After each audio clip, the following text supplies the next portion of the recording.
Sa kamakailang ginanap na plenary deliberations, isinulong ni Senador Loren Legarda ang kahalagaan ng nature-based solution sa paghahanda at pagkikwestiyon ng gastusin para sa mga pampublikong infrastruktura. Para sa panukalang 2026 budget ng Department of Public Works and Highways o DPWH. Matatandaang matagal nang binigyang pansin ni Legarda ang pag-aalaga sa kalikasan dahil aniya, isa ito bilang pinakamabisang depensa laban sa mga kalamidad, partikular sa baha. Kaya naman patuloy na nananawagan si Legarda na isama sa mga costing framework ang mga disenyo na ekolohikal at hybrid kumpara sa traditional na civil work. Binigyang diin rin ni Legarda na ang mga constructed wetlands, vegetated floodplains, detention parks, bioswales, permeable surface, urban forest, mangrove at riparian restoration at iba pang climate-resilient landscape interventions ay matatag laban sa climate extremes. Bukod dito, ang mga nabanggit ay makakatulong rin upang mas makatipid sa pangmatagalang panahon sapagkat aniya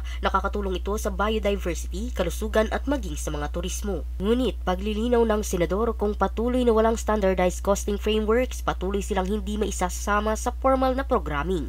Ayon pa sa pahayag ni Legarda, hindi sa dami ng semento masusukat ang halaga ng infrastruktura dahil ang tunay na value for money ay dapat kaakibat ang tibay at sustainabilidad na hatid ng nature-based solution sa mga komunidad. Dagdag pa niya, kung hindi maisasama ng DPWH ang coasting nature-based solutions, sinasayang lang umano ang pagkakataong magtayo ng mas matalino at pangmatagalang infrastruktura. Tunod nito, nagpahiwatig din si Legarda sa pagbuo ng pilot program kaugnay ang Department of Environmental and Natural Resources o DENR, Department of Economic and Development o DepDev at akademya nang sa ganun ay makalikom ng local na cost data para sa nature-based at indigenous material-based infrastructure.